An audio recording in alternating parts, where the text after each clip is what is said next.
Saudara-saudari yang dikasihi Tuhan, salam pertobatan, berkah dalam Ojalali bahagia.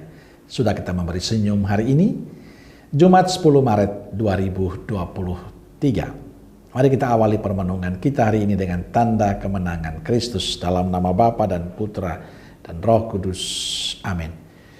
Permenung kita diambil dari Injil Matius bab 21 ayat 33 sampai 43, dilanjutkan 45 sampai 4. Dengarkanlah suatu perumpamaan yang lain.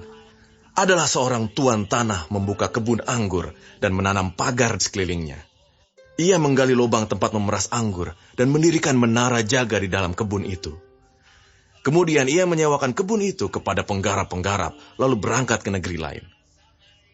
Ketika hampir tiba musim petik, ia menyuruh hamba-hambanya kepada penggarap-penggarap itu untuk menerima hasil yang menjadi bagiannya.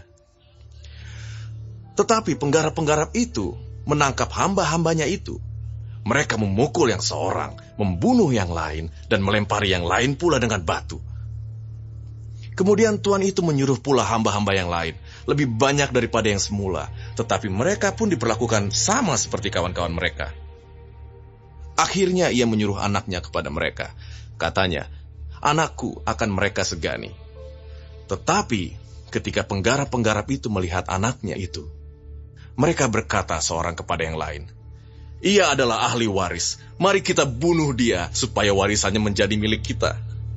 Mereka menangkapnya dan melemparkannya keluar kebun anggur itu lalu membunuhnya. Maka apabila tuan kebun anggur itu datang, apakah yang akan dilakukannya dengan penggarap-penggarap itu?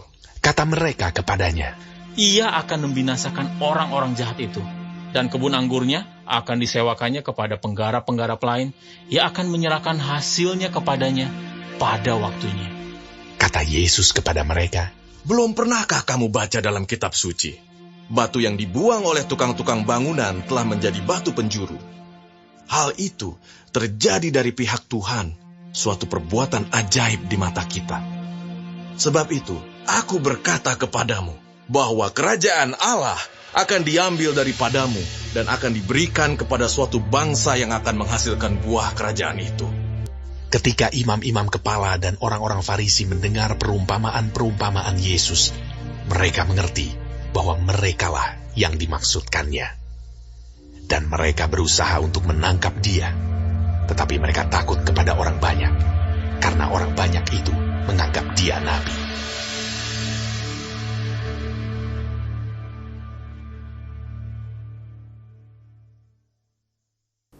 Saudaraku yang dikasihi Tuhan, kisah Injil hari ini tentang para penggarap kebun anggur yang tidak bertanggung jawab. Para penggarap diberikan kepercayaan oleh tuan kebun anggur untuk mengelola, menggarap kebun anggurnya dengan baik. Ia menyewakan kebun itu kepada para penggarap-penggarapnya. Dan ketika hampir tiba musim petik, ia menyuruh hamba-hambanya kepada penggarap-penggarap itu untuk menerima hasilnya yang menjadi bagiannya. Tetapi para penggarap justru menangkap dan membunuh semua utusan tuan kebun anggur itu. Termasuk putranya sendiri ditangkap dan dibunuh. Para penggarap justru menjadi pengkhianat. Mereka tidak mau membagikan hasil yang sudah mereka sepakati. Justru sebaliknya mereka membunuh para utusan termasuk para putra kesayangannya. Saudaraku yang dikasihi Tuhan, poin penting yang bisa kita renungkan hari ini bagi saya adalah belajar untuk terus bersyukur. Para penggarap yang diceritakan dalam Injil adalah orang-orang yang tidak memiliki rasa syukur. Orang-orang yang tidak memiliki rasa terima kasih. Padahal mereka mendapatkan kesempatan indah dari pemilik kebun anggur. Mereka dipercaya untuk menggarap kebun anggur, memberikan keluasan bagi mereka. Kebebasan penuh untuk mereka. Tapi yang terjadi justru sebaliknya. Mereka membunuh semua utusan-utusan tuan kebun anggur itu. Dan bagi saya ini sesuatu yang mengecewakan. Mereka tidak tahu berterima kasih, tidak tahu bersyukur. Inilah yang terjadi dalam kehidupan kita. Banyak berkat Tuhan yang kita terima, Tapi kita kadang melupakan kebaikan-kebaikan Tuhan. Kita lupa untuk bersyukur. Saudaraku yang dikasihi Tuhan, bacaan Injil hari ini mengajarkan kita untuk tidak pernah berhenti mensyukuri rahmat dan berkat Tuhan.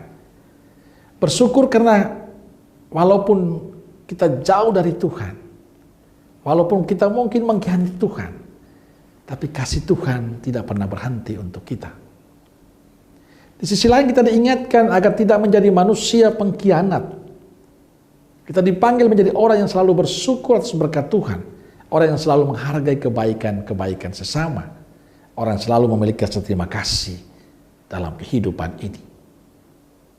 Saudaraku yang dikasihi Tuhan, berkat Tuhan begitu luar biasa untuk kita. Dan diberikan kebebasan penuh untuk kita melakukan apa saja. Tapi ojo lali untuk selalu bersyukur akan apapun yang Tuhan berikan kepada kita. Amin. Semoga Allah yang Maha Kasih memberkati saudaraku sekalian, Bapa, Putra, dan Roh Kudus. Amin. Roh Kudus Nazaret, doakanlah kami. Amin. Berkah dalam.